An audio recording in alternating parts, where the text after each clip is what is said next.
Blá, blá, blá. Bom, então, pessoal, sejam bem-vindos, né?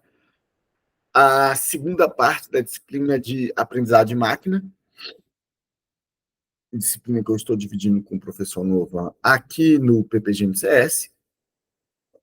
Vocês já viram um bocado de técnicas de aprendizado de máquina, as teorias do aprendizado de máquina, muita coisa para desenvolver.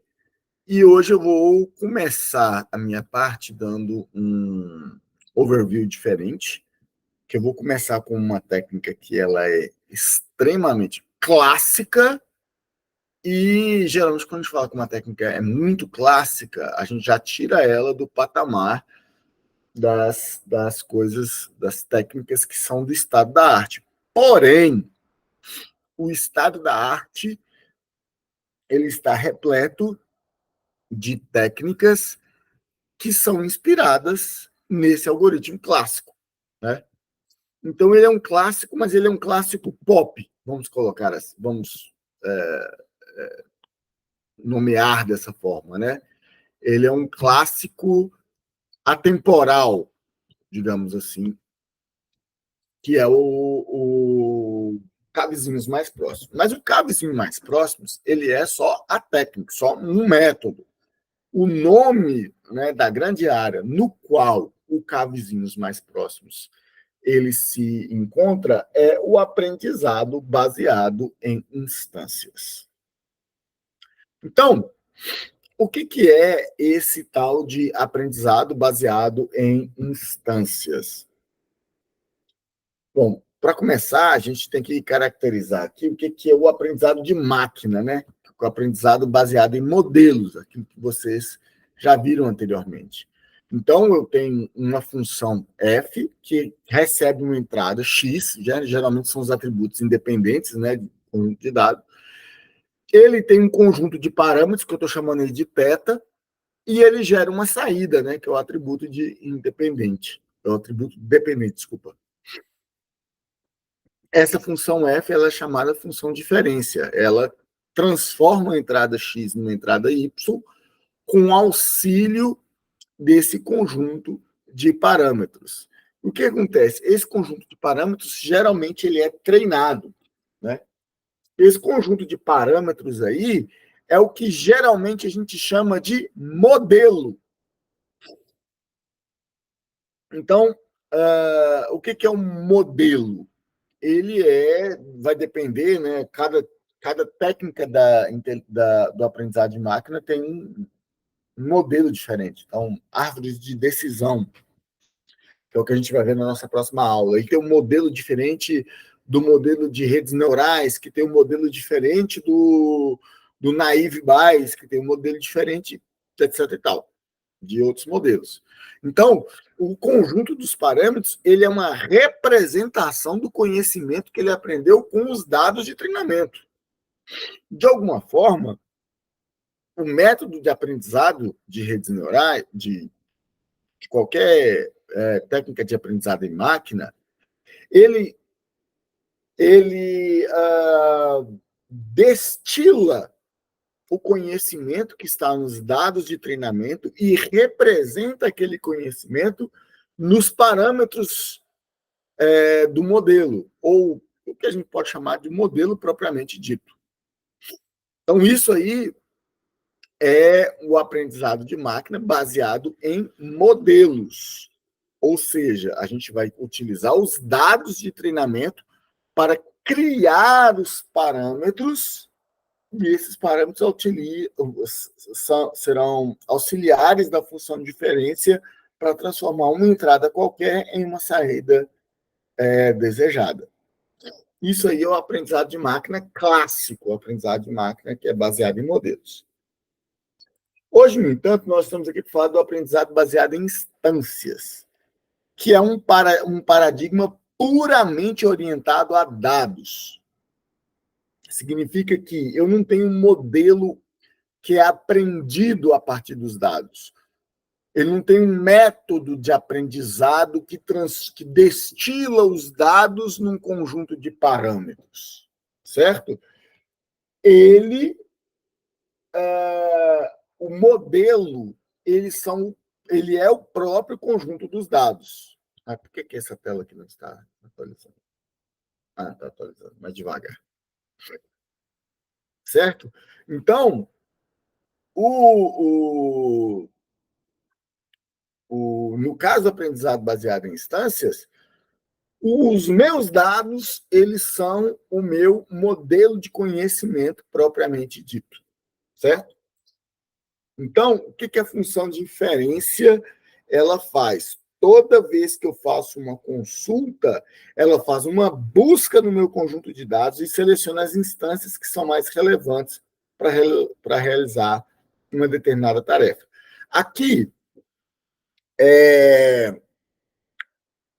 eu sempre gosto de passar uma nomenclatura antes, mas eu estou mantendo aqui instâncias, né? Como sinônimo para este caso, instância é sinônimo de amostra.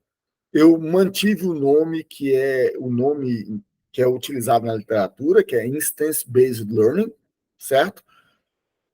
Mas não é uma nomenclatura que eu gosto de utilizar. Para mim, qualquer ponto de dados é uma amostra. Aqui ele chama de instância, mas doravante nós vamos utilizar mais a nomenclatura amostra. Então, o aprendizado baseado em instâncias, ele é um aprendizado por similaridade.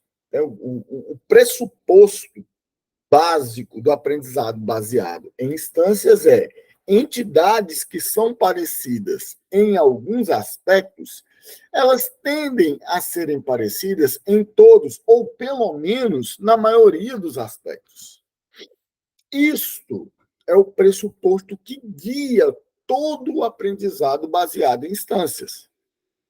Então, se eu tenho duas instâncias ou duas amostras, A e B, e elas pertencem ao mesmo grupo, então é razoável pressupor que alguma informação que eu conheço sobre B também se aplica a A, certo?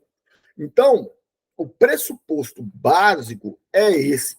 Esse pressuposto, que também é um pressuposto muito comum lá do machine learning avançado, lá do deep learning, que é o manifold learning.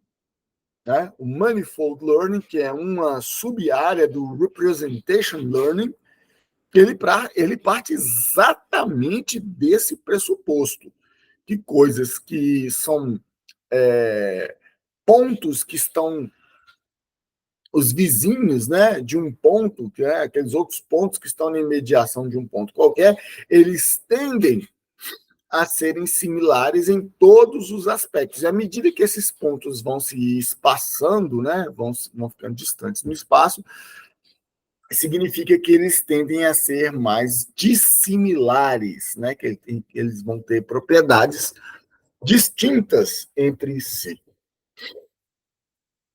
Então, isso também, já fazendo um gancho com a lógica e com a filosofia, esse comportamento eu tenho um conjunto de exemplos, então eu tenho o comportamento geral. E a partir desse comportamento geral, eu quero fazer uma inferência sobre um comportamento de um indivíduo específico.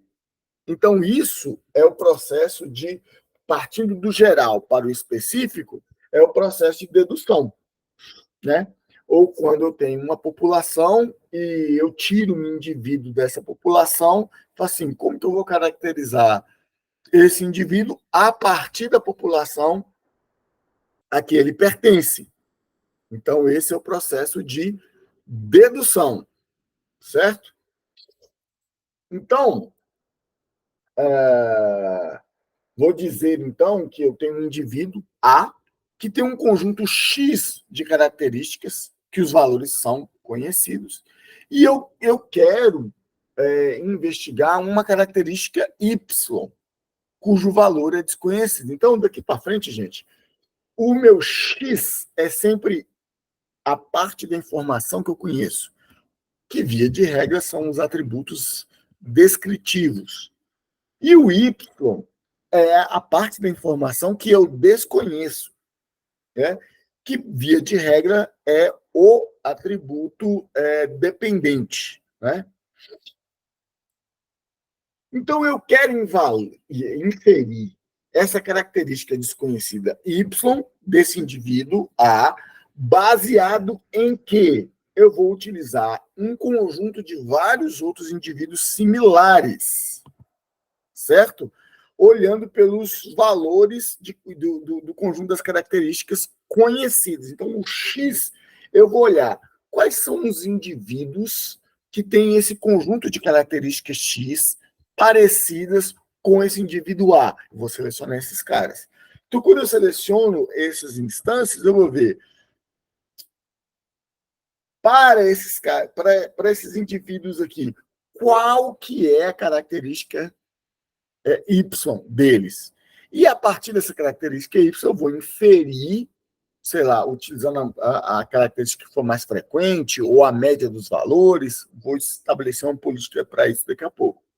Eu vou inferir qual que é essa característica Y desse indivíduo a partir dos seus semelhantes, né? Isso a gente já faz na sociedade. A gente costuma falar, é tudo... diga-me com quem andas, que eu te direi quem tu és. Que todo mundo acha que é uma frase bíblica, mas essa frase não existe na Bíblia. Mas é o tal do diga-me com quem andas, que eu te direi quem tu és. No hiperespaço dos dados, os pontos, eles têm o que a gente chama de forte correlação espacial. Os pontos que estão mais próximos, eles geralmente têm o mesmo comportamento, e os que estão mais distantes têm um comportamento mais. Eita, a animação ficou fora de ordem. Então, isso aqui é o algoritmo de K. Esperar atualizar.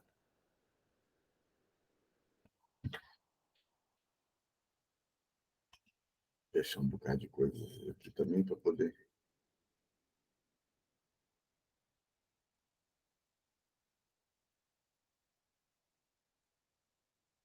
Pronto. Atualizou. Então, isso aqui é o algoritmo de K vizinhos mais próximos. Eu tenho um banco de dados de exemplos, onde eu tenho tanto os atributos descritivos quanto o meu atributo alvo, né? A minha variável dependente, que é o Y. Aí, eu vou fazer uma consulta, que é o quê? Eu quero saber o atributo Y de uma determinada amostra, onde eu só conheço os atributos X, certo? Então, essa é a minha consulta. O que o algoritmo faz? Ele busca os K registros, as K instâncias, as K amostras mais similares ao X. Esse X, essa é a minha consulta. Para isso, ele precisa de uma função de comparação, né? Que é a minha função que é a minha... Geralmente é a função de distância. Uma vez que eu selecionei esses K vizinhos mais próximos, né? Eu tenho tanto o atributo X e o atributo Y, eu vou utilizar uma função de mesclagem, que decide qual que vai ser o atributo Y para aquele X asterisco lá do início. Então, esses são os componentes do meu aprendizado baseado em instâncias. Ok? Pessoal, esqueci de falar no início, mas se vocês tiverem dúvida, podem me interromper aqui à vontade. Beleza? Podem levantar a mãozinha e fazerem as suas perguntas. Então, a saída, o meu Y aqui, ele é gerado pela minha função de mesclagem. Isso que vocês estão vendo aí na tela agora não é um ovo e nem um piqui. Ok? Isso é um espaço bidimensional. Desculpa, um espaço tridimensional. Só que eu tenho a minha variável y, aí é a cor. Quando a cor está indo para o verde, significa que o meu y é igual a menos, ele tende para -1. Quando ele tiver mais amarelinho, significa que o meu y está tendendo a 0. E quando o meu y for vermelho, ele está tendendo mais para 1. Ok? Então, esse aqui é o meu espaço olhando pelos valores de x e de y. Agora, nós vamos ver as outras duas variáveis. Aqui eu tenho na horizontal o x1 e na vertical o x2. Agora eu tenho três variáveis nessa tela. Eu tenho um espaço contínuo de 3 dimensões, na qual estou representando os eixos x1 e x2, e a cor é a variável y, certo? Você pode ver que ele é um espaço contínuo. Esse espaço ele existe em algum lugar. Só que qual que é o problema? Nós, não temos acesso direto a esse espaço, que ele é contínuo. Para a gente ter acesso a esse espaço, a gente deveria ter todos os valores possíveis, todas as combinações possíveis de valores, né, infinitesimalmente pequenos, variações mínimas. Nós não temos acesso a essa realidade. A única coisa que a gente tem acesso é a um conjunto de amostras feitas nesse espaço. A gente tem alguns representantes desse espaço feitos via amostragem. Então, no final das contas, esse espaço real, esse espaço que existe, a gente desconhece esse espaço. O que a gente conhece, a única coisa que a gente conhece, são as amostras. Então, a gente tenta delinear o espaço real a partir do pequeno conjunto de amostras que eu tenho para representar aquele espaço real. O que o algoritmo de K vizinhos mais próximos faz aqui? Então, vamos supor que agora eu quero fazer uma busca, certo? Eu quero saber esse ponto aí, ó. Esse ponto roxo, ele representa um valor de x1, ele representa um valor de x2, mas eu não sei qual que é o valor do y dele. Qual que é a próxima coisa que eu tenho que fazer aqui? Eu tenho que medir a distância desse ponto roxo para todos os outros pontos que são as minhas amostras. Quando eu meço essas distâncias, agora eu vou escolher um número de vizinhos para os quais eu vou considerar. Eu quero que ele considere apenas os 5 mais próximos, os 4 mais próximos, os 3 mais próximos. Os 3 mais próximos. Então, neste nosso caso aqui específico, que é um problema de regressão, é um problema numérico, ele vai dar super certo, porque os 3 vizinhos mais próximos são todos da mesma cor. Aí significa que o y deles é muito parecido. Certo? E aí eu poderia, como é que eu vou encontrar o valor? Eu poderia pegar o y desses 3 pontos e tirar a média. Por exemplo, para pegar o método mais simples aqui. Eu poderia fazer um baseado na distância, né? Mais próximo, vai ser uma média ponderada pelo inverso da distância. Aquele que estiver mais próximo vai ter um impacto maior. Aquele que estiver mais distante vai ter um impacto menor. Né? Então, aqui eu faria a regressão e aí eu pintaria esse xizinho de verde, porque seria a média das cores dos que estão mais próximos. Agora, vamos imaginar que eu tenho um problema de classificação, que é diferente. Certo? O problema de regressão, a minha variável dependente ela é contínua. No problema problema de regressão, a minha variável dependente ela é contínua. No problema de classificação, a minha variável dependente ela é discreta. Ou seja, a minha variável y, ou ela pode ser A, ou ela pode ser B, ou ela pode ser C, para este exemplo aqui. Certo? Essas retas que estão passando aí no meio é aquilo que a gente viu lá acho que vocês viram em SBM, que são os hiperplanos de separação. Como se fosse um plano multidimensional que fala assim, olha, todas os pontos que estão deste lado do hiperplano pertencem a tal classe. Todos os que estão neste lado de cá do hiperplano pertencem a tal outra classe. É lógico que esse é um problema aqui fácil. Por quê? Porque ele é linearmente separável. Existem muitos outros problemas que não são, uma grande parte dos problemas, inclusive, que não são linearmente separáveis. Aqui eu consigo separar eles só com duas retas, está ótimo. Né? 2 segmentos de reta, para ser mais exato. Então, o que esses hiperplanos fazem? Eles colorem cada uma das regiões do espaço e cada uma dessas regiões do espaço vai pertencer a uma classe. Isso aí existe lá na natureza, em algum lugar, só que nós não temos acesso a esse espaço. Tudo que a gente tem são amostras coletadas que representam esses espaços. Então, olhando aqui parece simples, mas quando você tem os dados, o que você tem é isso.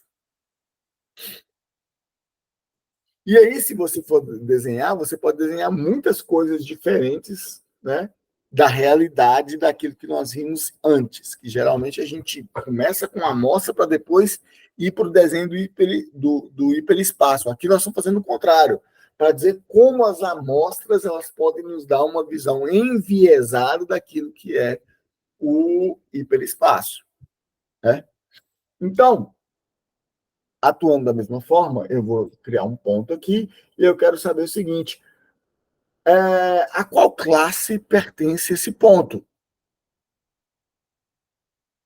Então, eu poderia fazer exatamente o mesmo processo.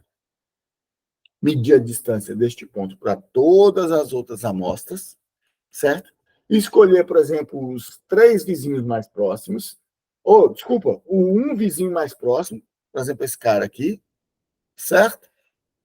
E falar, esse cara aqui, como o meu pontinho roxo está muito próximo desse cara aqui, eu vou acreditar que a classe é igual a esse cara aqui. Se fosse 2, o segundo ponto mais próximo é esse vermelho de baixo aqui, ó. O terceiro ponto mais próximo seria, eu acho que esse cara aqui. E, na verdade, esse ponto pertence a qual classe? Olha onde é que passa o hiperplano. Na verdade, ele pertence ao hiperplano da classe A, dos azuis. E o meu algoritmo aqui, pegando só o cara que está mais próximo, ele classificaria de forma errada. Ele classificaria para uma outra classe. Então, é óbvio, com todo e qualquer método de aprendizado de máquina, ele não vai funcionar bem em todos os cenários, mas ele funciona razoavelmente para uma vasta gama de problemas. Ok? Então, quais são os parâmetros que guiam o meu modelo? Primeiro, que aí que a gente vai discutir muitos problemas sobre isso daqui para frente. Eu tenho o número de atributos para cada um daqueles pontinhos lá. Quantos atributos ele tem? A gente sabe que naquele exemplo ali eram 2 dimensões, era o x1 e x2, certo? E o x3 e o y que era a classe ou a variável dependente.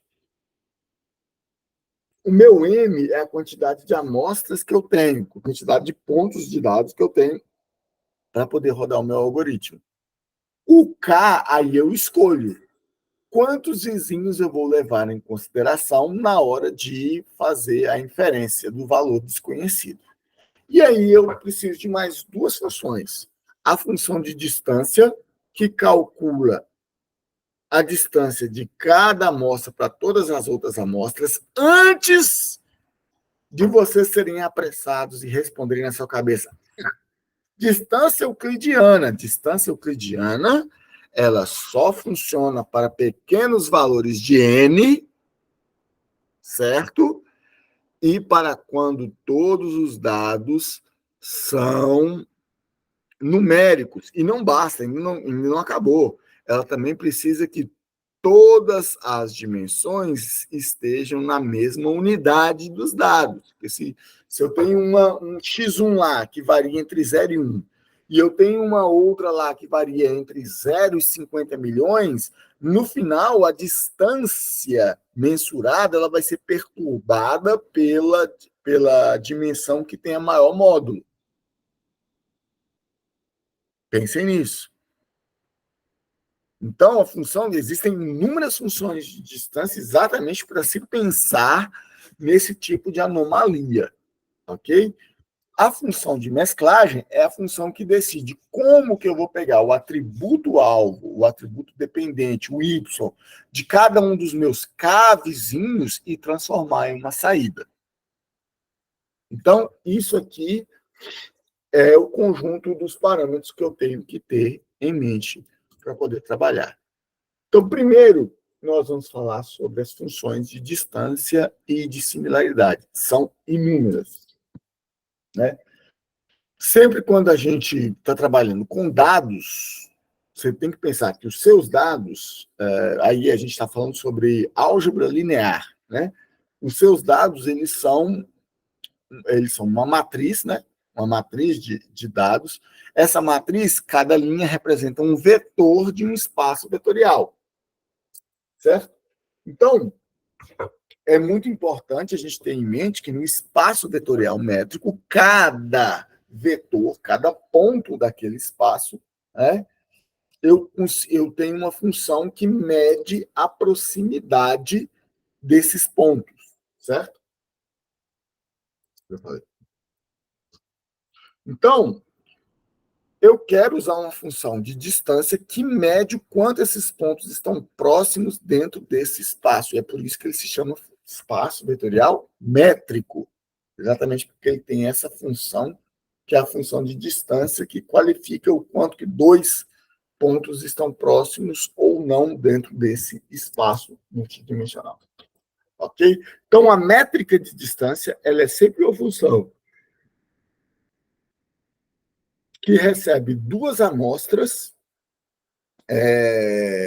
desse espaço, tem o Rn contra Rn, vezes Rn, eu tenho duas amostras do espaço n-dimensional e retorna um único número.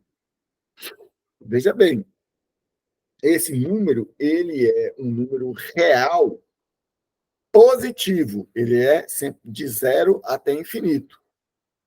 Beleza? Agora, a métrica de similaridade é uma forma diferente que a gente pode transformar a métrica de distância, porque o que é esse número real positivo aqui? Ele é qualquer coisa entre 0 e infinito. Então, ele acaba sendo uma métrica difícil de se explicar. Qual que... Esses pontos estão distantes o quanto? 4.673. Isso significa o quê? Aí vai depender das unidades de medida de cada dimensão, mas como essas unidades de medida elas são misturadas, eleva ao quadrado e tira a raiz dela, no caso da distância euclidiana, essa métrica de distância ela passa a não ter um significado, a não ser que todas as dimensões utilizem a mesma unidade de medida. O resultado da distância ela vai manter a unidade de medida dos dados. Mas se cada eixo, se cada dimensão tiver uma unidade de medida diferente, a métrica de distância não tem significado, certo? Já a métrica de similaridade, ela é diferente.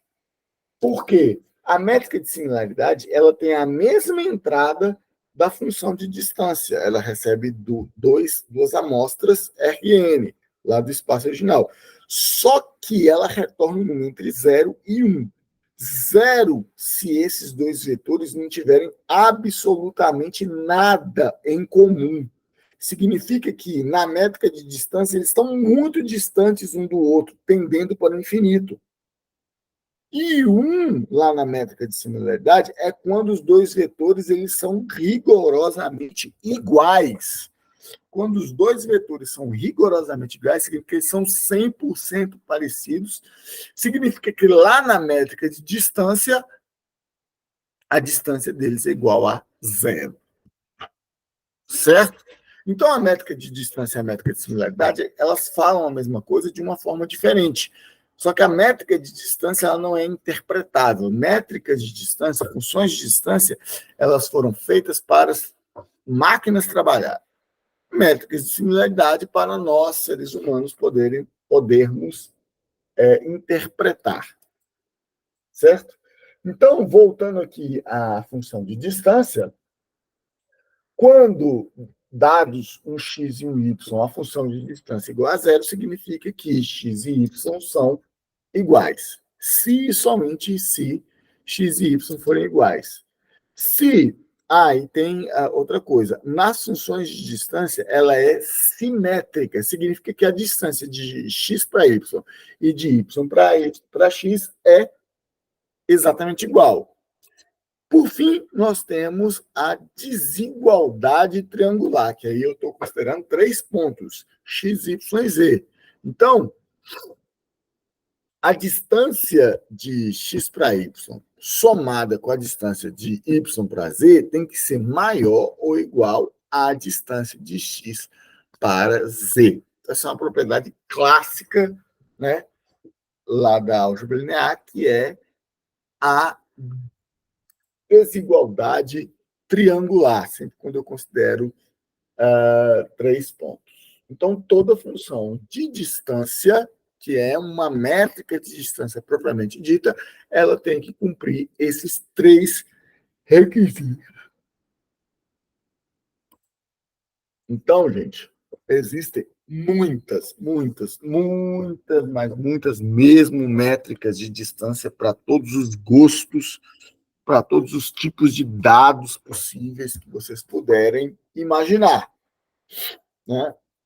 Eu vou citar algumas das mais conhecidas, como a distância euclidiana, que é uma linha reta entre 2 pontos, considerando que todas as dimensões têm a mesma norma, né? O mesmo módulo.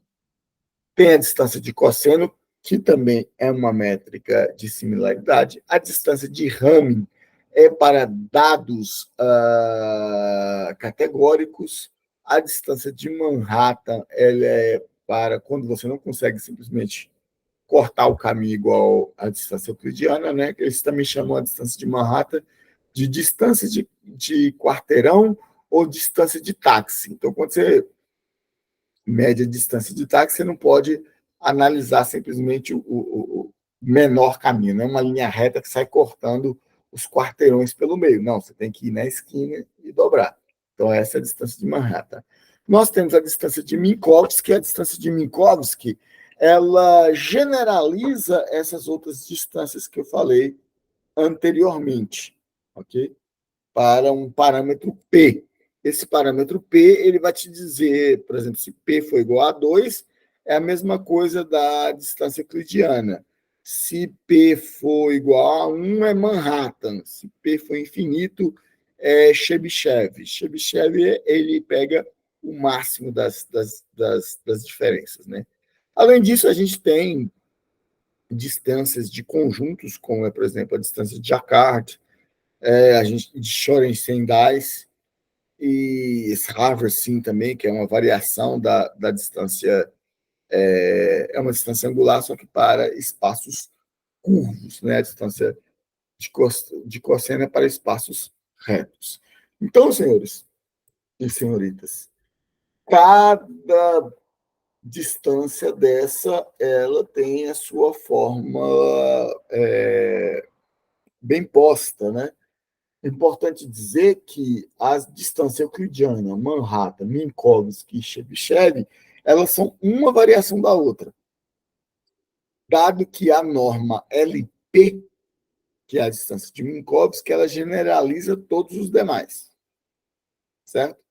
Aí, para valores que você escolher de P aí, se você escolher P igual a 2, a norma L2, que é a distância euclidiana.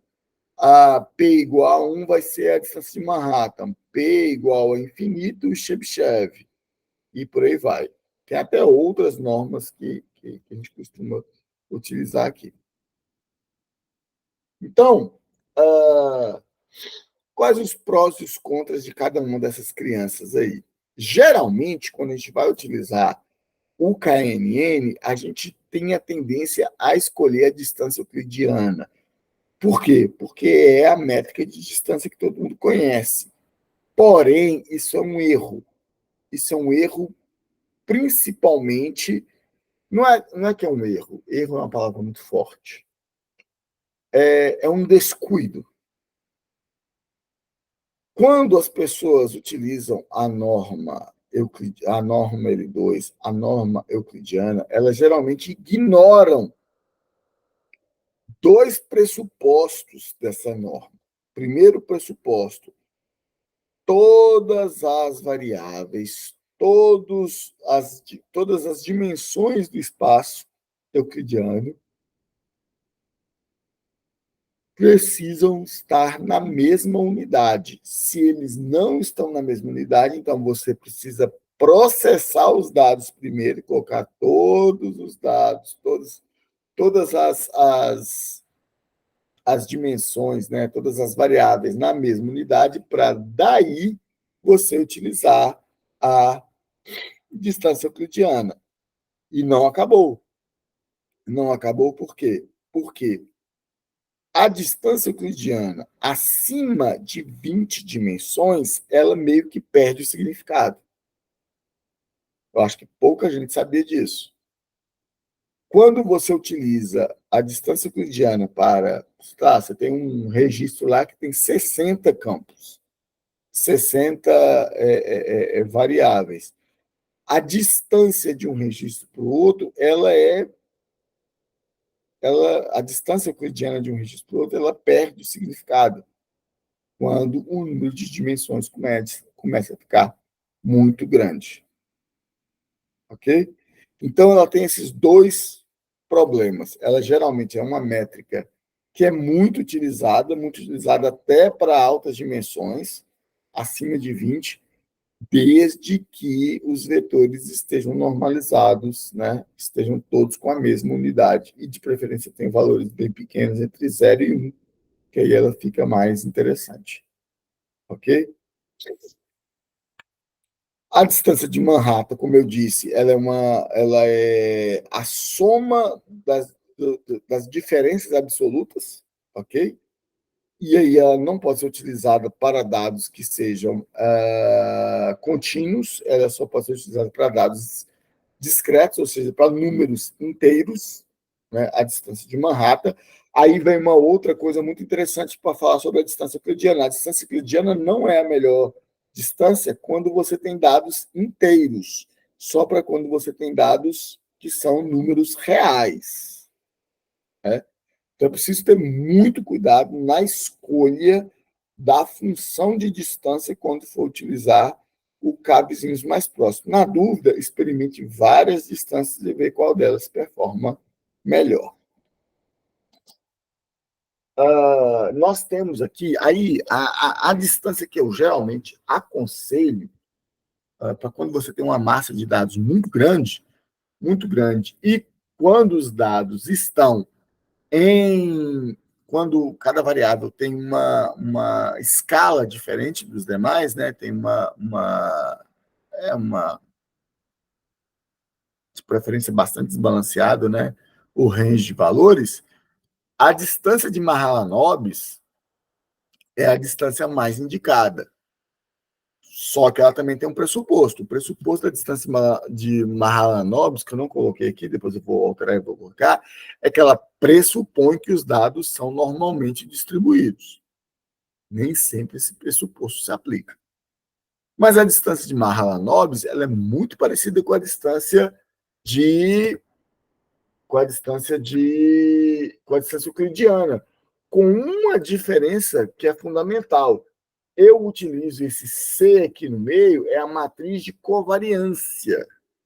Então, a matriz de covariância, para quem não se lembra aí lá das aulas de estatística, dentro da distribuição normal, ela regula como que os valores, né, das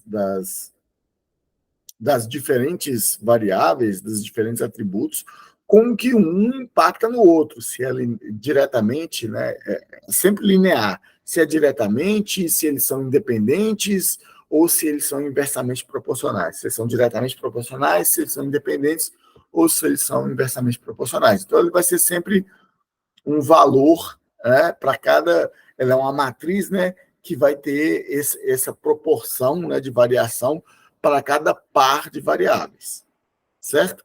Então, essa matriz de covariância, ela corrige aquela anomalia que acontece com a distância euclidiana, de que todas as variáveis têm que estar na mesma escala de valores. Na distância de Mahalanobis, não. Por quê? Porque ela calcula a matriz de covariância antes e a matriz de covariância contém essa informação do quanto que as variáveis elas variam em conjunto. Como que as variáveis elas variam em conjunto, né?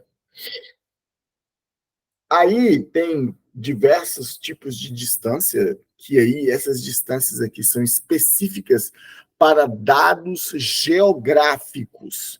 Então, se você acha que você pode simplesmente pegar, você tem lá nos seus dados uma latitude e uma longitude, e acha que pode meter uma distância euclidiana numa latitude e uma longitude, você está completamente equivocado. Não pode, mas não pode mesmo. Por quê? Porque a latitude e longitude, eles estão no sistema de... A distância euclidiana, ela foi projetada para funcionar em um espaço reto, no espaço euclidiano. Só que latitude e longitude, elas funcionam no espaço curvo, em uma geometria não euclidiana, certo? Então, elas não funcionam, latitude e longitude não foram feitos para ser medidos num espaço que é reto, e sim num espaço que tem um formato aproximadamente esférico, que é o formato da Terra. Então, você tem o pessoal até costuma utilizar a distância gaussiana, né, porque ela tem um núcleo, né, de atuação, ele é um kernel, né, de atuação, depois disso ela perde completamente o significado, né? E as distâncias de Harvard-Sinn e Vicente, que aí elas são algoritmos que levam as coordenadas cartográficas, elas levam a cartografia mais a fundo. Então, aí, nesse tipo de dado, que é o dado geográfico, você não pode utilizar, por exemplo, uma distância euclidiana, porque ele vai te dar uma distância, ele vai te dar um número absolutamente irreal. Então, até então, a gente estava trabalhando com números, com valores numéricos, e aí nenhum deles serve também para trabalhar com dados que são categóricos. Então, a primeira coisa que eu preciso para trabalhar com dados categóricos, eu preciso criar as famosas variáveis dummy, né? Ou que hoje em dia são muito chamadas de one-hot encoding, né? One-hot encoding é para cada classe, eu crio uma nova variável, certo? Eu tenho uma variável categórica lá, por exemplo, sexo. Tem dois labels, duas classes, masculino e feminino. Então, agora, ao invés de ter uma variável categórica sexo, eu vou ter duas variáveis categóricas, duas variáveis binárias, desculpa, que é masculino, que é 0 ou 1, e feminino, 0 ou 1. Então, isso aí é a variável dummy.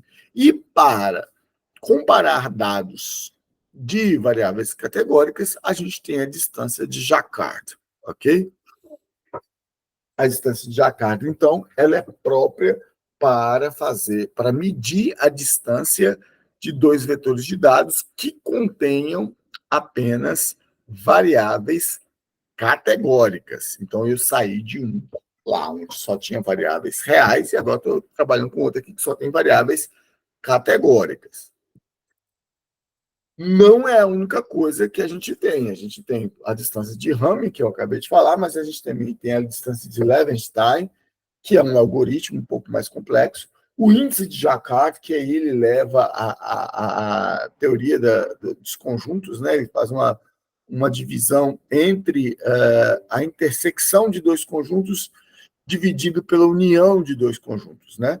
Só que isso aí é muito influenciado pela cardinalidade, ou seja, pelo número de elementos de cada conjunto. Mas se você tem a garantia de que as variáveis, elas, nesse caso aqui, se os conjuntos de dados, eles têm sempre a mesma cardinalidade, é uma excelente escolha. E tem uma variação do índice de Jaccard, que é o índice de Shoren-Dice, que também muito utilizado inclusive lá no Deep Learning. Nós já falamos de distâncias para números reais, distâncias para números categóricos e, por exemplo, se eu tiver um grafo, né?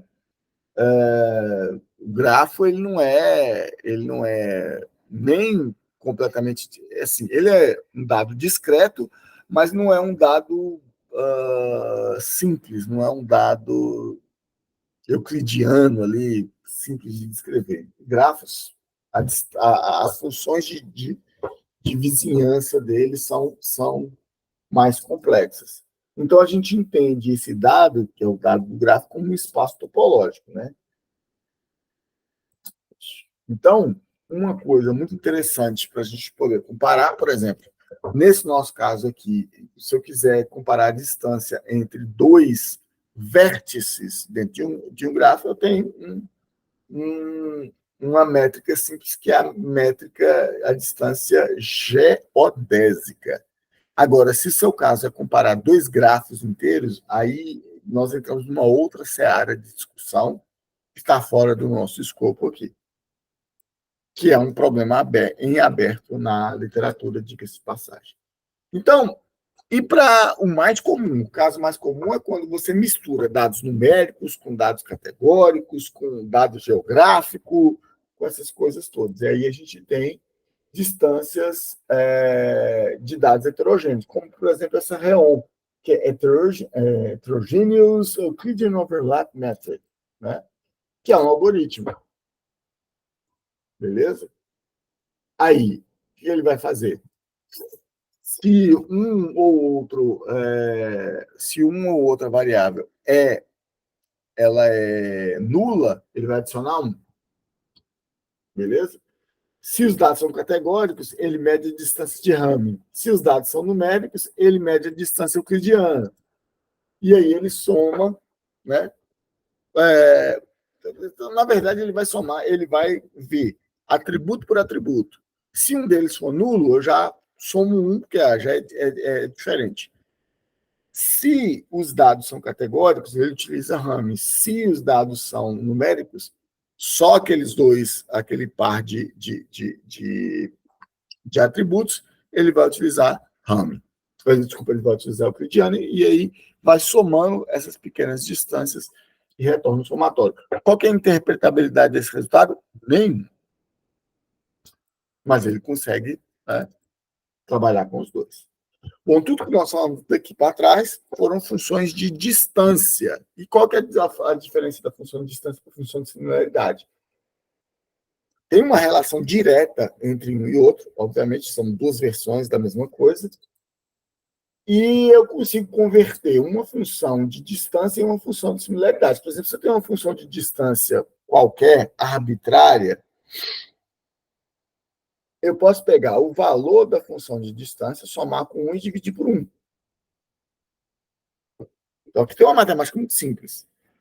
Se a minha função de distância ela vai de 0 até infinito, quanto maior a distância, mais ela tende para o infinito, mais isso aqui vai ser igual a zero, ou seja, similaridade zero, similaridade nenhuma. Quanto menor a distância, mais ela tende para 1. Desculpa, perdão, para zero. Quanto mais ela tender para zero, mais esse resultado aqui vai ser igual a 1, ou seja, similaridade total. Então, é uma conversão boba, mas uma conversão que transforma um dado não interpretável em um dado interpretável, porque você tem uma escala absoluta que é entre 0, completamente de similaridades, e 1, que é completamente iguais. Beleza? Uma outra métrica, um pouco menos interpretável, é essa daqui, ó, você pegar o negativo da distância e exponenciar esse valor. No entanto, a similaridade que nós mais conhecemos é a similaridade de cosseno, né? Que aí você pega dois vetores, aí os dados têm que ser completamente numéricos, é importante dizer. Acha o produto vetorial da transposta de um pelo outro, dividido pelo produto das normas internas desses vetores. Isso aí vai dar um valor entre 0 e 90 graus, obviamente só que em radianos, né? Que mostra qual que é a similaridade desses valores. Então, eu consigo transformar a similaridade de cosseno numa distância euclidiana, com uma transformação simples.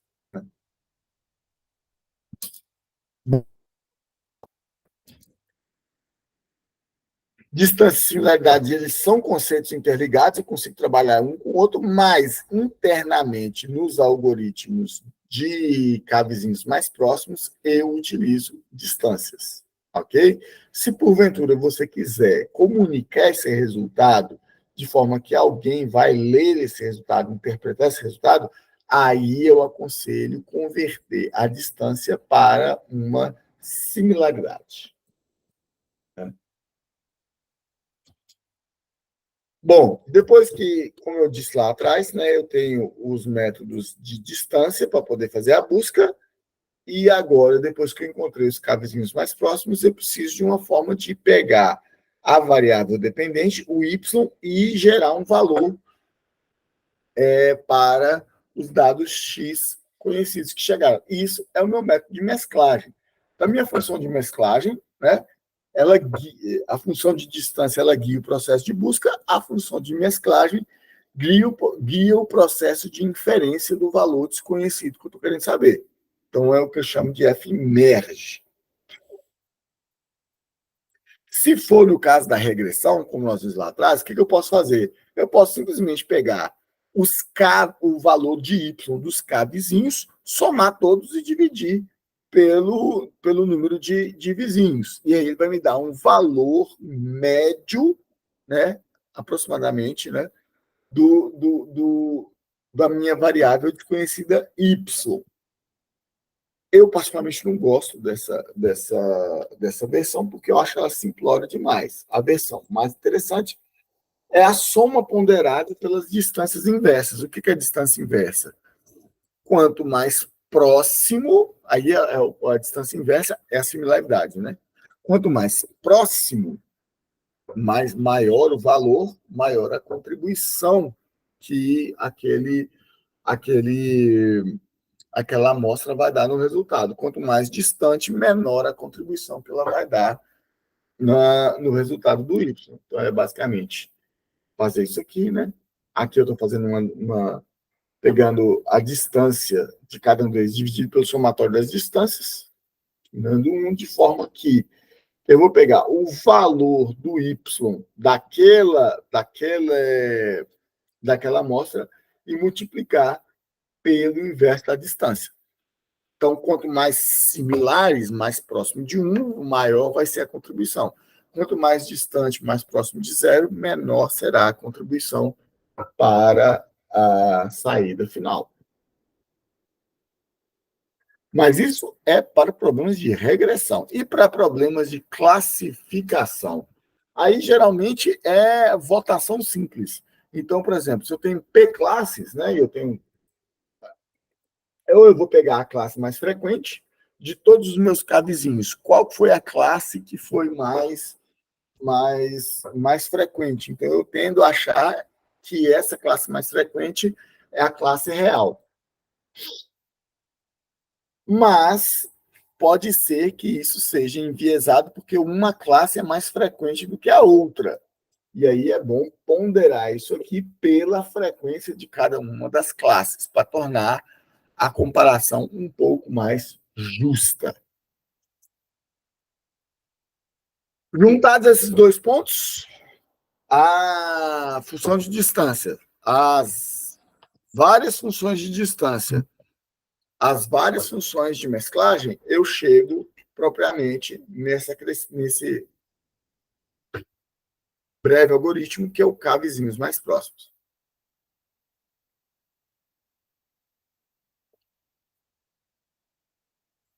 O K vizinhos mais próximos, ele é um algoritmo clássico, clássico, clássico, clássico, clássico. Uhum.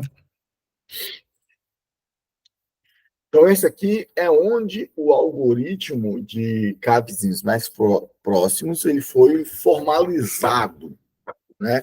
Ele foi nomeado. Ele é um artigo de 1967, né? E ele foi pensado inicialmente para o problema de classificação, como vocês podem ver. Esse seminal trabalho do Cover e do Hart, né?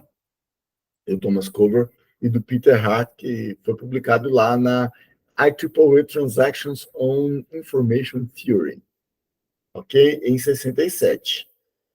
Bom, então, um algoritmo tão velho, ele é sempre um baseline. O que é a função de K vizinhos mais próximos? Eu tenho a minha consulta, que é esse vetor aqui, que eu só conheço os atributos X dele, né, os atributos descritivos. Eu tenho a base de dados que eu vou utilizar como modelo, né, que eu vou utilizar para tentar inferir os dados desse, o valor de Y aqui para esse X. Eu tenho, escolho uma função de distância, escolho o número de vizinhos e escolho uma função de mesclagem. O que eu vou fazer? Para cada par, né, XY dos meus dados, eu vou medir a distância do X, né, do meu X estrela, que é a minha consulta, para todos os X de todos os dados. Vou anotar essa distância aqui. Depois eu vou ordenar essas distâncias aqui. Ó. O meu D vai estar ordenado da menor distância para a maior distância. Por fim, eu vou pegar os K primeiros vizinhos que estão nessa lista. Aí, finalmente, com esses vizinhos, esses K vizinhos, eu vou chamar a função de merge, que pega o Y desses vizinhos aí, escolhidos, e transforma no Y que eu vou retornar pela minha função. Então, isso aqui é exatamente aquilo que nós já tínhamos mostrado aqui, basicamente.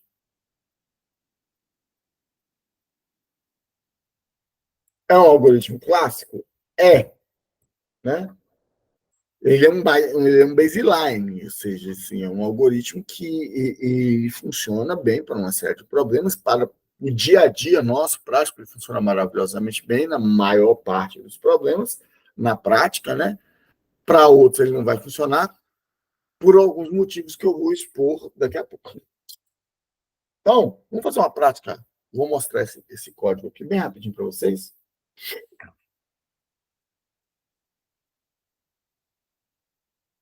Olha aqui. Esse código, gente, vai estar disponível para todos vocês lá junto com os slides. Mas lembra que esse código aqui, ele é um código de demonstração, certo?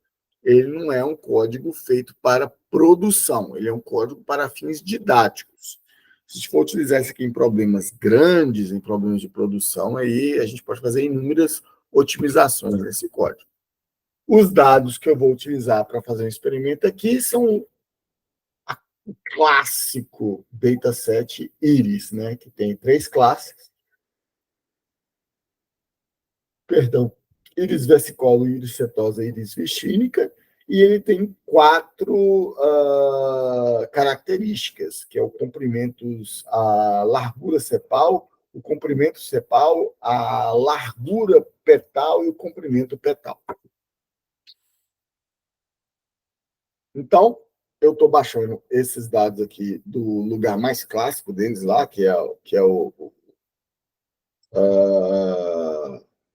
banco de dados, de bancos de dados para machine learning, né, do UCL. Ele tem até mais outras informações, mas eu estou pegando basicamente esses daqui, né? Só os 4 algoritmos e a classe. Estou carregando esses dados aqui. Beleza? Só para conferir. Ele tem as 3 classes. Eu vou dar uma visualizadinha nele só para ver de como é. Então, estão aqui. A minha classe azul é a íris setosa, a vermelha é a íris versicolor e a verde é a íris virgínica. Ficou faltando aqui uma legenda, né? Depois eu vou colocar aqui. Vocês vão ver que a íris setosa, que é azul, ela está bem separadinha das demais aqui, né? Então, a gente poderia desenhar lá um hiperplano de separação, uma reta que passa aqui, ó, separando esses dois conjuntos. Ó, aqui está perfeito, passa uma reta aqui, está maravilhoso. Está super bem separado. Só que a íris versicolor e a íris virgínica não estão tão bem separados aqui. Quando você olha em diferentes ângulos, né, dos dados, das 4 dimensões, você vê que elas estão um pouco emboladas. Então, daí a gente já sabe que a fronteira de decisão deles não é linearmente separada. Bom, então, como é que será que o meu algoritmo ele vai se comportar aqui? Primeiro eu vou definir uma distância euclidiana, simples aqui, que é a soma dos quadrados... Não, vou começar do início, né? A raiz quadrada da soma do quadrado das diferenças. É a minha distância euclidiana. Aqui eu tenho um Minkowski, que se escreve com I, não com isso. É a mesma coisa, só que eu tenho um parâmetro P. Quem é P aqui? É a raiz enésima da soma da exponenciação enésima das diferenças. Então, isso aí, se meu P for igual a 2, ele é rigorosamente igual a isso aqui. Se ele for igual a 1, ele é igual à distância de Manhattan. Se ele tender para o infinito, ele vai ser a distância de... Esqueci agora. A minha função de mesclagem, como esse daqui é um problema de classificação, a minha função de mesclagem é retorne a classe mais frequente. Aqui a minha função mais frequente. E o meu algoritmo de casos mais frequentes não poderia ser mais simples, né? Então, aqui eu calculo a distância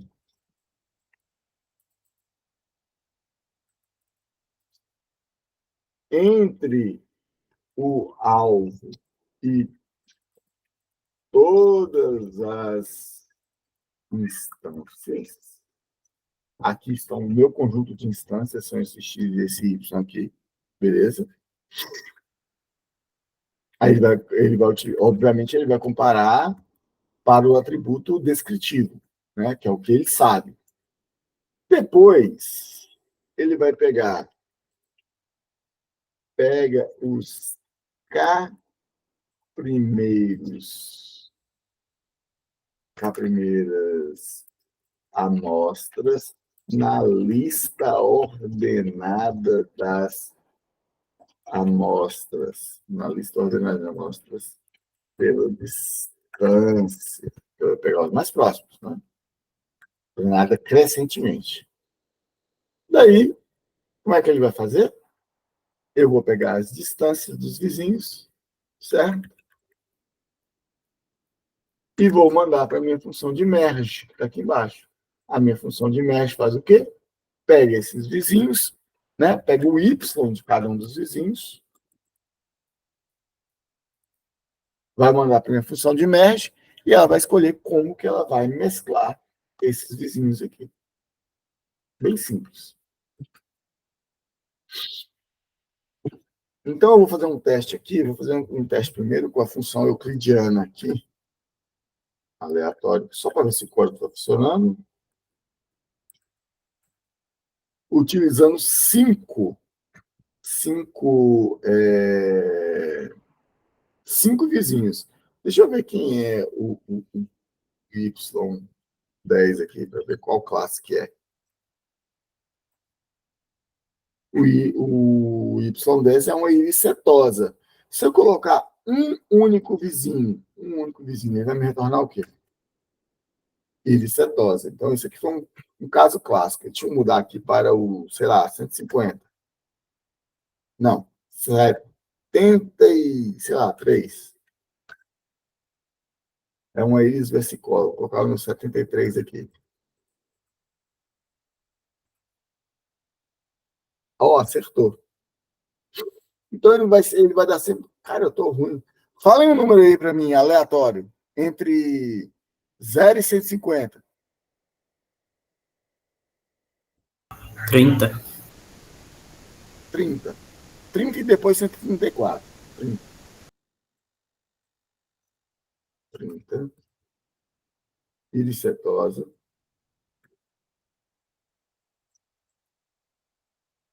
Iricetosa. 134. Vou pegar um difícil. 134. Iris virgínica. 134. Cara, o nosso KNN está se portando maravilhosamente bem. É capaz de, se a gente aumentar aqui de um vizinho para dois vizinhos, começa a errar. Dois não vai errar, mas vamos pegar 5.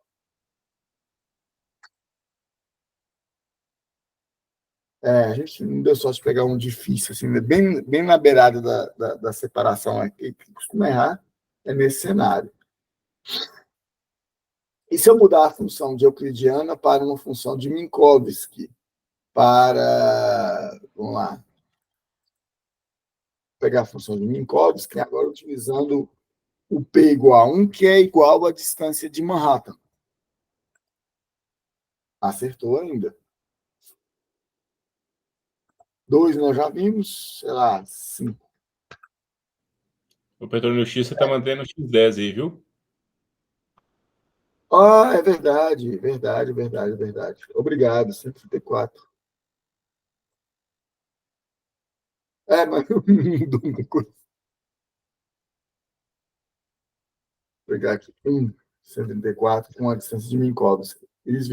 A gente deu azar aqui, que teria que pegar aqui uma bichinha dessa que está bem na divisa aqui, ó.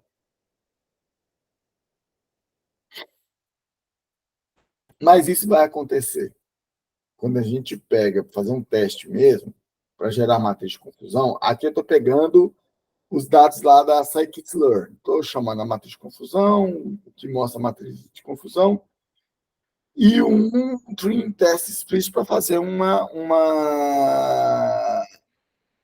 cross-validation. Então, eu chamo aqui, ó, ele vai pegar o meu X e o meu Y e vai dividir entre um conjunto de treino e um conjunto de teste.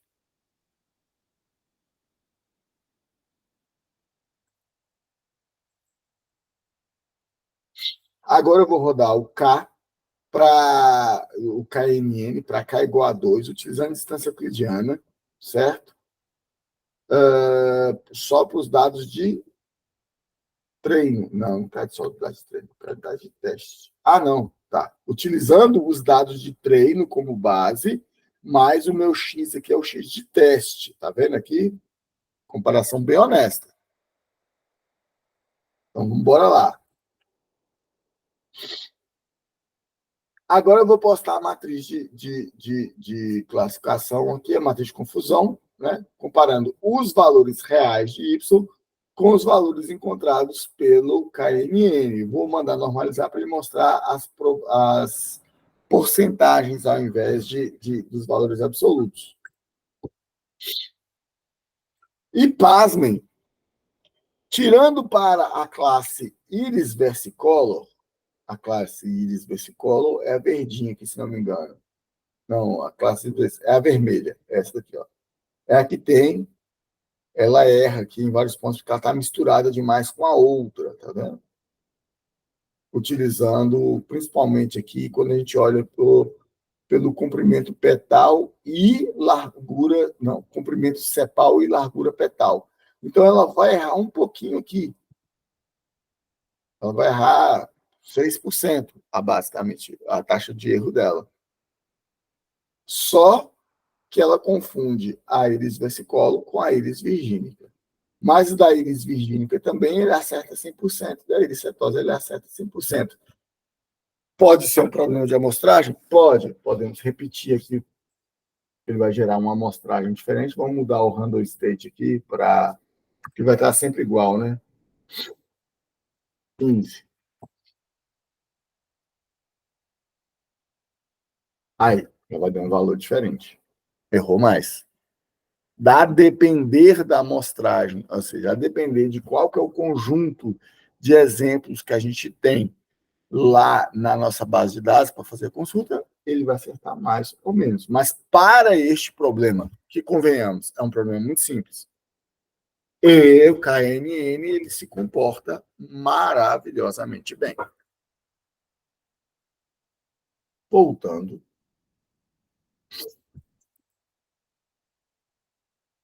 O K-vizinhos mais próximos, ele tem uma aplicação tão grande, uma aplicabilidade tão grande para tipos de dados tão diferentes que é engraçado. Por exemplo, a gente utiliza KNN muito com dados longitudinais. O que é dados longitudinais? São dados que contêm dependência. Por exemplo, uma série temporal, cada valor de tempo, ela depende dos valores anteriores, a não ser que seja um ruído branco. Então, é o tipo de dado que o K-vizinhos mais próximos funciona maravilhosamente bem, entendeu? Quando a gente pega, por exemplo, dados temporais, eles possuem uma autocorrelação. A autocorrelação significa que a instância, a amostra mais recente, ela depende muito da segunda amostra mais recente e essa depende muito da terceira amostra mais recente. Ou seja, são os dados mais próximos, os vizinhos mais próximos no tempo, os vizinhos mais próximos no tempo, eles são extremamente úteis para se prever o próximo valor no tempo. Então, essa premissa do aprendizado baseado em instância ela é extremamente válida para uma boa parte das séries temporais. Ok? Então, esse aqui é um exemplo de onde tem um algoritmo maravilhoso chamado Naive, que é o Naive ou persistência, que é o quê? Repita o último valor. Se você for prever séries financeiras, a tendência desse ser um classificador que tem uma baixa margem de erro é muito grande. Vou mostrar aqui. Então, o método Naive, ele simplesmente repete o último valor. Ele se comporta como um NN, ou K igual a 1 NN. Você pega só o último vizinho e fala que o valor anterior é igual ao próximo valor. Ele tende a ser o próximo valor. Então, isso aqui é o um vizinho mais próximo. E, dependendo da série temporal, ele vai acertar. Se você pega temperatura, pega uma série temporal de temperatura.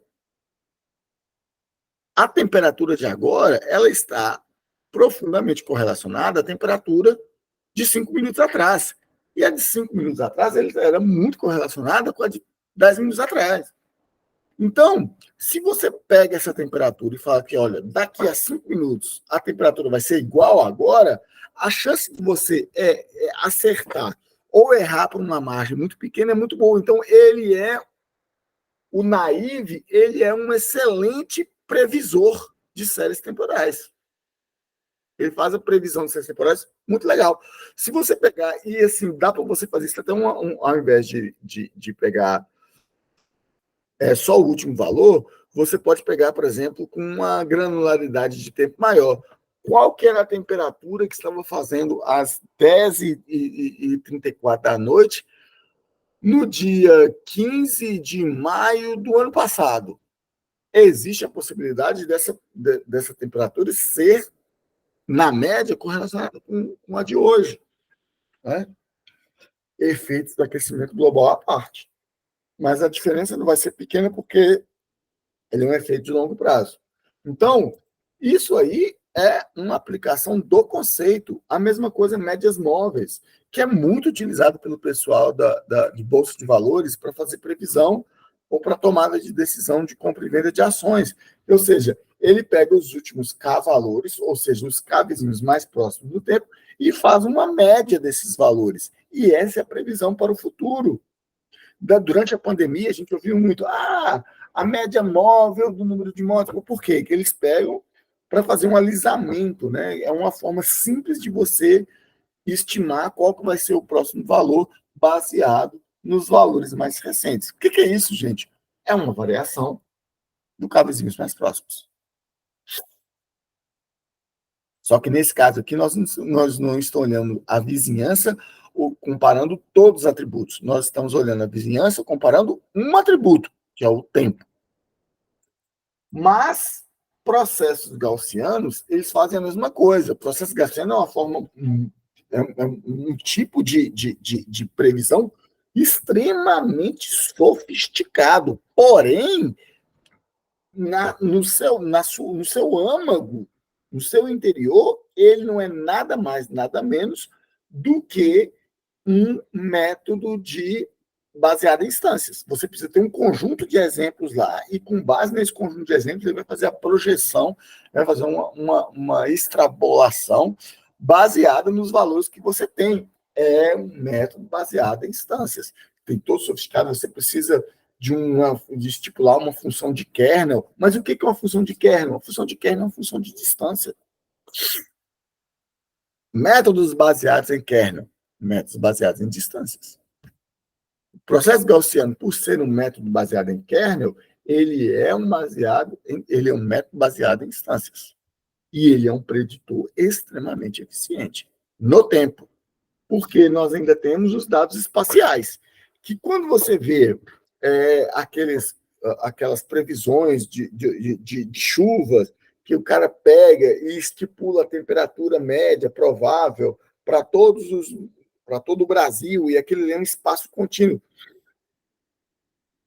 Os dados são amostrados em estações muito distantes umas das outras. E a base das instâncias são as amostras coletadas nessas estações meteorológicas. Com base nesses valores, eles conseguem fazer a interpolação para todo o espaço, né?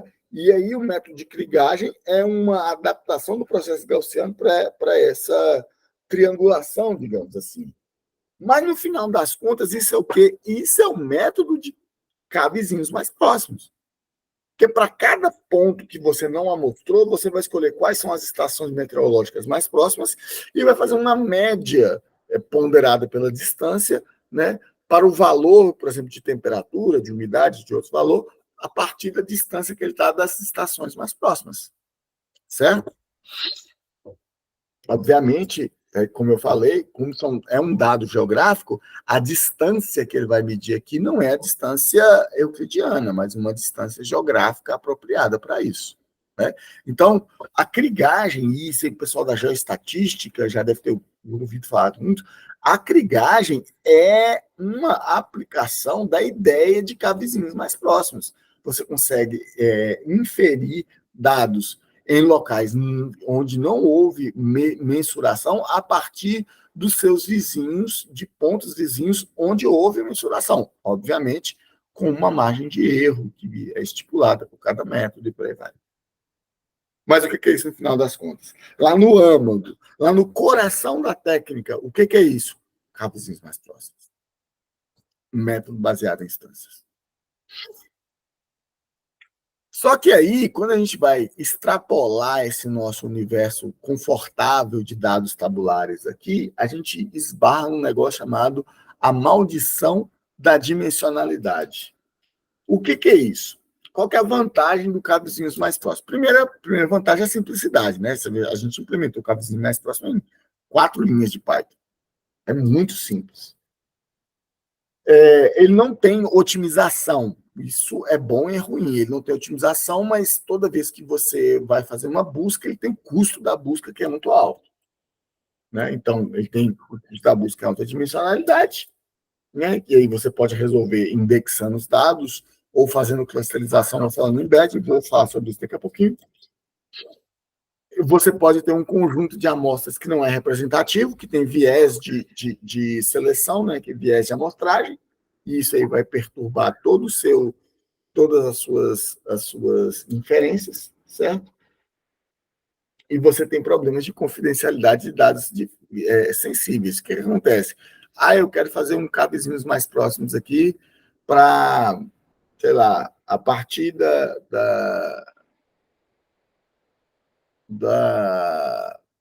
fala alguma coisa bem ofensiva aí, da cor da pele, tentar inferir como é que vai ser o desempenho escolar. Isso é altamente racista, exclusivista de todo jeito. Você está pegando um dado sensível de uma pessoa que, sabe?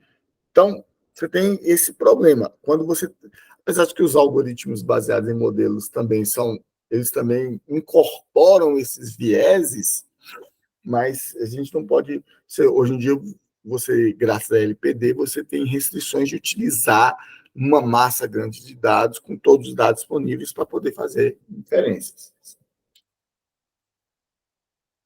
Como eu falei anteriormente, o cabezinho mais próximo surgiu em 1960, na década de 60. Então, os dados que o pessoal tinha pouquíssimas amostras, as amostras tinham pouquíssimas variáveis, né? E eram sempre dados estruturados e tabulares. Esse mundo morreu, acabou.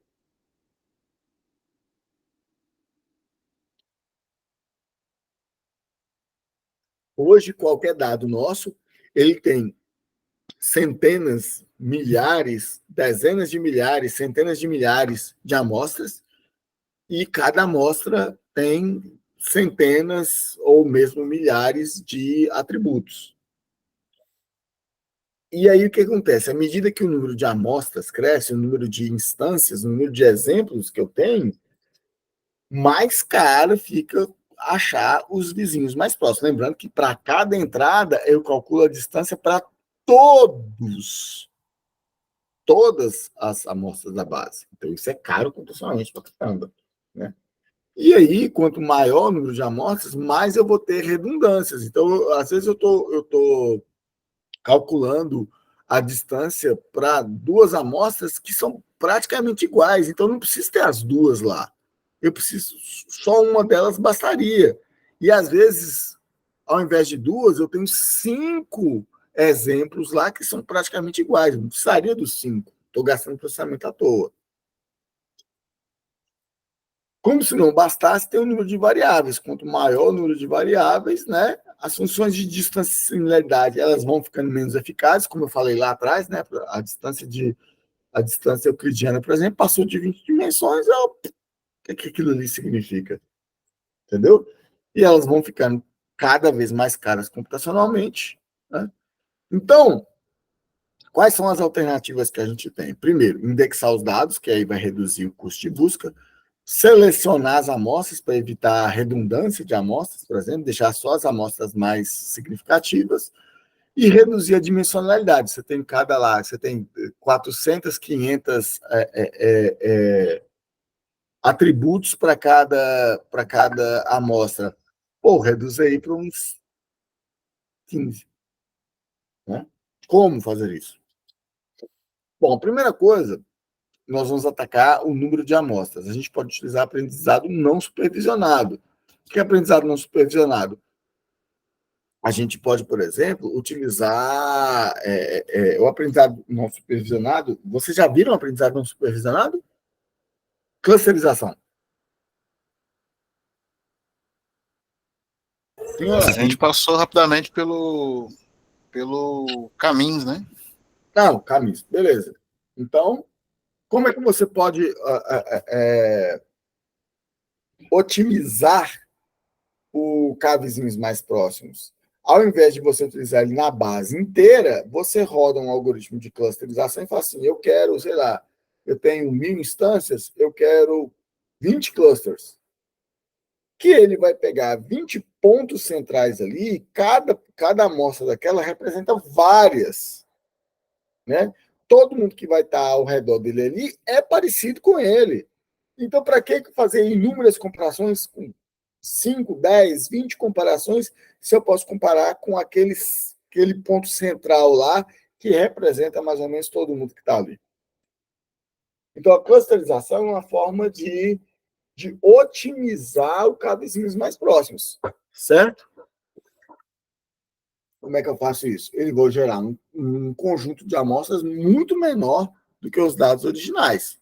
E aí, assim, muito menor e mais representativo. Por que mais representativo? Porque cada cluster vai representar um conjunto de amostras, e não uma amostra só. E aí, gente, para tarefas supervisionadas, ao invés de comparar com uma instância, né, eu vou comparar, né, com todas as do banco de dados, eu vou comparar só com os clusters que eu escolhi previamente. É muito mais rápido, muito mais ágil.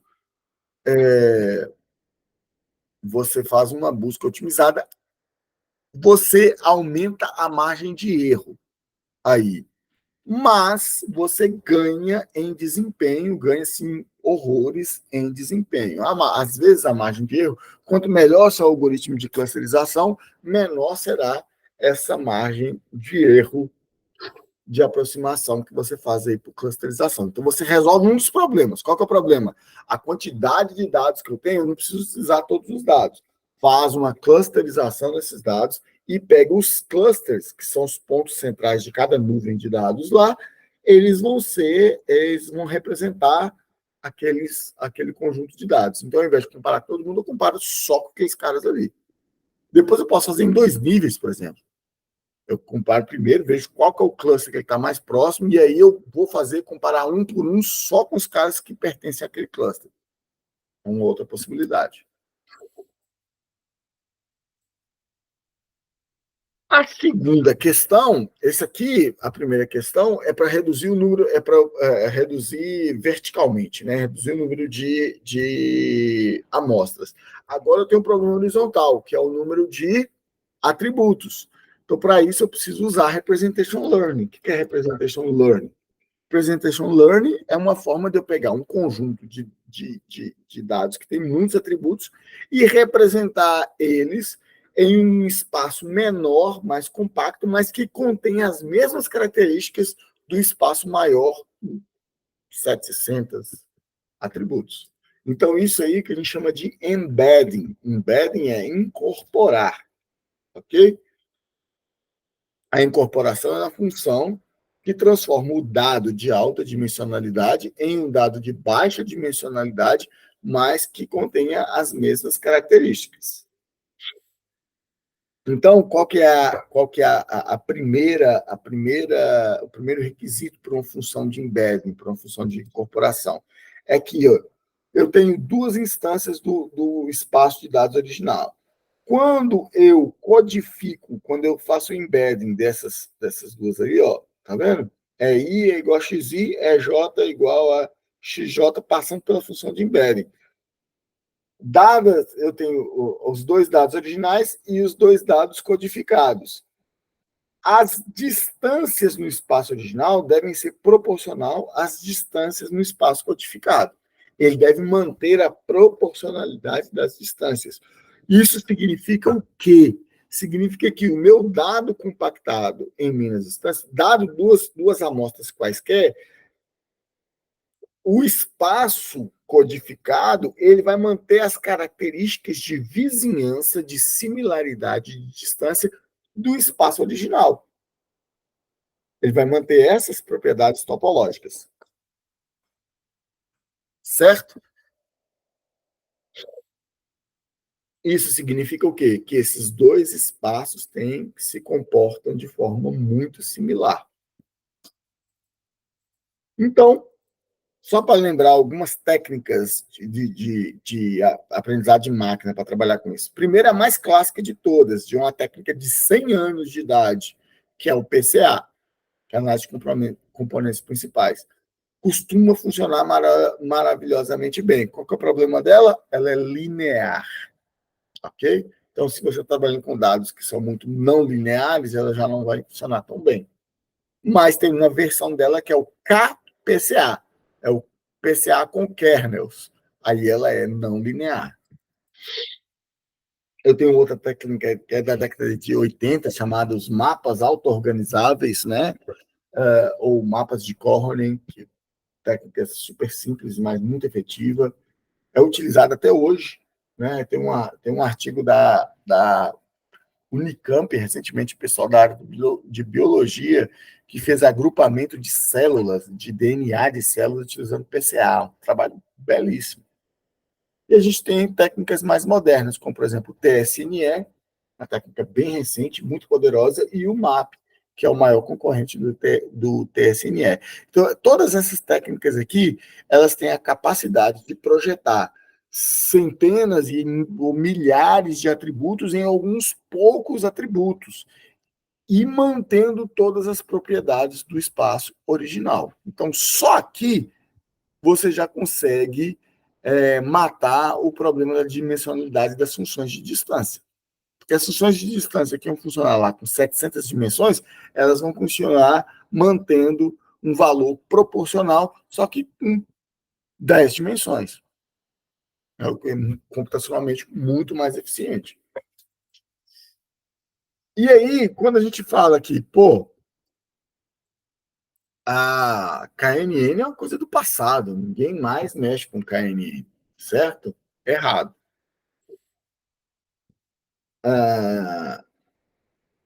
Existem. Tecnologia é assim, né, gente? O tempo passa, o pessoal muda a roupagem, muda o nome, mas a tecnologia é a mesma. Né?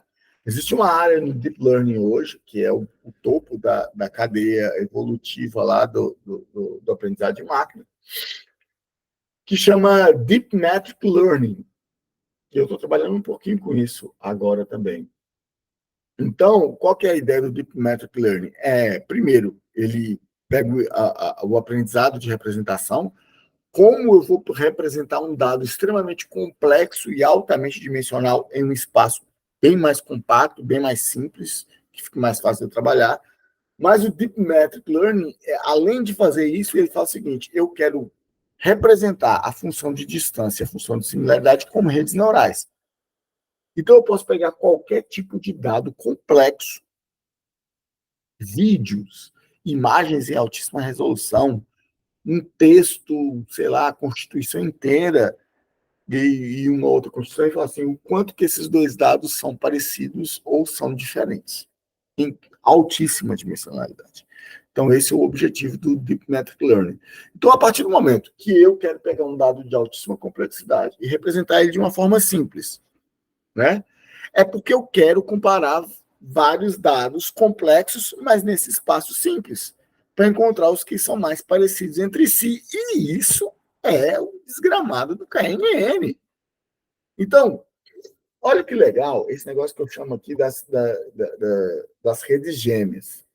As redes gêmeas é um negócio muito legal, que esse artigo aqui ele é de 93. É simplesmente do Leon Botou e do Ian LeCun. Né? Botou e LeCun, para quem não conhece, eles são os ganhadores do prêmio Turing, que é o prêmio Nobel para ciência da computação. Sabe como é que o cara fazia o seguinte, ele fez um sistema de validação de assinaturas. Esse sistema de validação de assinatura deles era um vizinho mais próximo.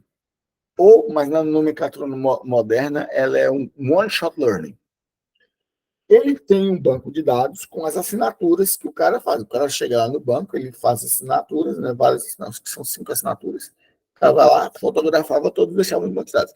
Quando o sujeito ia lá e assinava o cheque, ele queria reconhecer se aquela assinatura era verdade ou não. Então, ele pegava aquela assinatura lá, só que é uma imagem, né? A imagem é um dado de alta dimensionalidade. Mas ele fazia o quê? Utilizava uma rede neural, que é essa rede neural aqui, ó, parece que é uma lupa, né? Mas é uma rede neural. Você quer a primeira camada da rede neural, você quer a segunda camada, você quer a camada de saída. Beleza? Então, ele pegava aquela imagem e compactava no espaço bem menor. Então, ele fazia isso por para o que o cara acabou de assinar e para as imagens que estavam armazenadas no banco de dados. E ele mediu o quê? A distância entre a representação da imagem que acabou de chegar e as que estão no banco de dados. Se a similaridade delas fosse muito alta, beleza, é a mesma assinatura. Se a similaridade delas, a partir de um determinado patamar, fosse muito baixa, ele fala assim, não é a mesma assinatura. Então, é a mesma rede neural. A mesma rede neural processa a assinatura que chegou agora e processa as que já estão no banco de dados. Elas vão gerar representações de baixa escala, de baixa dimensionalidade daquelas imagens. E então ele vai aplicar a função de distância ou de similaridade nessas representações para ver se é a mesma imagem ou é a imagem muito parecida ou não. Tempos depois, agora já em 2005, mesmo conceito, olha, só que antigamente eles usavam uma rede neural simples, agora são redes convolucionais com imagens de altíssima resolução, né? Então é a mesma rede neural, esse GW aqui, passa uma imagem aqui, ele gera uma representação e ele calcula a distância entre essas representações para dizer, é a mesma imagem? Não é a mesma imagem. Essa arquitetura aqui é conhecida como redes siamesas, né? Então tem duas redes que entram duas imagens, geram duas representações, é a mesma rede, na verdade, mesma rede, que processa uma imagem, processa outra imagem. Gera duas representações, e aqui eu tenho uma função de similaridade, que geralmente é a similaridade de cosseno. E ele vai me falar, é o mesmo? Não é o mesmo. Vou passar isso aqui. Então, gente, esse conceito aí, ele criou esses 4 outros conceitos aqui, ó, o Few Shot Learning, One Shot Learning, Zero Shot Learning. O Few Shot Learning é quando eu tenho o quê? É um K-vizinhos mais próximos, quando eu tenho vários dados complexos lá, e eu quero, chega um novo dado complexo, e eu quero comparar esse cara aqui com esses outros que eu já tenho no banco de dados. Eu tenho mais de um exemplo. O One-Shot Learning é quando é o caso lá da assinatura. Então, o cara tem uma foto que chega e um exemplo. É o mesmo ou não é o mesmo? Né? E eu tenho o Zero Shot Learning, que ele vai ver, ele não sabe quem são, mas ele tem vários outros dados associados àquele dado que está lá. Então, quando ele encontra sei lá, duas imagens parecidas, ele vai ver quais são os atributos extras que estão lá para poder ver que eu decidi que objeto é aquele. Então, olha aqui, esse artigo que é de 2015, olha só que interessante. Ele tem uma imagem de uma bola, certo? E ele tem, esse aqui é o conjunto de imagens de exemplo. Então, quando ele pega essa bola aqui, ele vai passar para uma rede neural, gerar uma representação compacta para todas essas imagens aqui. A mesma coisa eu faço assim, e aí? Essa bola é a mesma? É o mesmo objeto? É o mesmo objeto? É um objeto diferente? E ele vai tentar adivinhar. Você vê que a gente complicou, mas o conceito lá por trás continua sendo que cabe vizinhos mais próximos, no final das contas.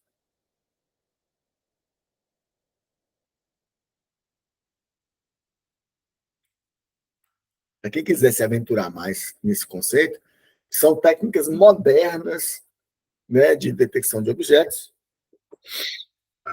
identificação de similaridade de objetos. Eu deixei até alguns materiais de referência aqui. Só para fechar, eu vou dar um exemplo aqui, que é um sistema de reconhecimento visual. Vamos pensar no aeroporto. Você tem a lista lá de procurados da Interpol. Você tem fotos dessas pessoas, de frente, de lado, etc. Tal. Beleza? E eles botam uma câmerazinha lá na entrada do embarque. Essa câmerazinha, ela vai fazer um recorte do rosto de todo mundo. E quando ele vai, todas as pessoas que vão passando por lá, eles vão ter que comparar. Essa pessoa aqui é algum dos procurados da minha lista aqui? Como é que eles vão fazer isso? Então, eles têm essa lista de faces com as pessoas de interesse que eles querem identificar, certo? Esse daí é o meu banco de dados, lá do K-vizinhos mais próximos,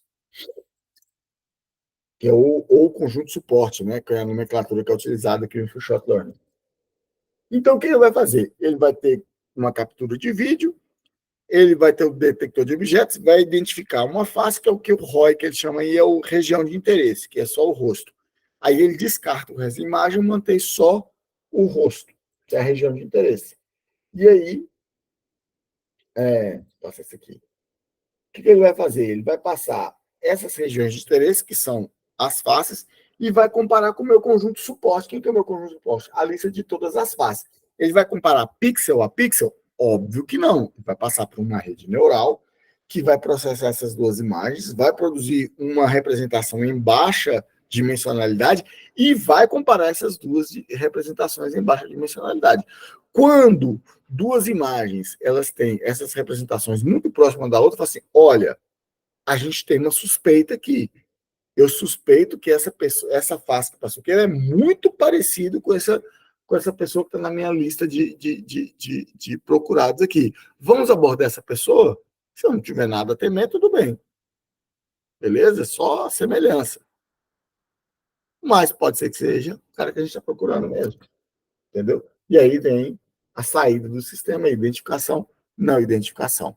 Qual que é a saída desse, qual que é a lógica que está subjacente a todo esse conceito aqui? K, vizinhos mais próximos. Ah, mas tem deep learning, mas tem redes neurais e a imagem continua sendo K, vizinhos mais próximos. A lógica persiste a mesma, certo? E aí a gente pode aplicar isso para rosto, para digitais. Digital, assinatura, é a aplicação clássica de cabezinhos mais próximos, né? Marcadores de doenças raras em imagem. E aí o céu é o limite. Ok? A gente tem até mais uns 2 slides aqui, mas eles são só mais curiosidade mesmo. Eu não quero esgotar ainda mais a paciência de vocês, não. Isso que já foi assim bastante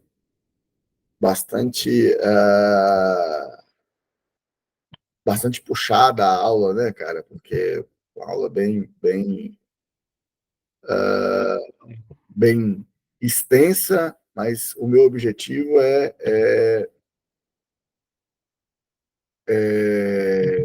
o meu objetivo era passar não só o básico da técnica, mas aplicações novas para essa técnica tão clássica. A gente fica olhando assim, mas pô, ninguém utiliza isso mais. Na verdade, isso é utilizado o tempo todo. Se você for olhar o que o GPT, uma das principais características do GPT.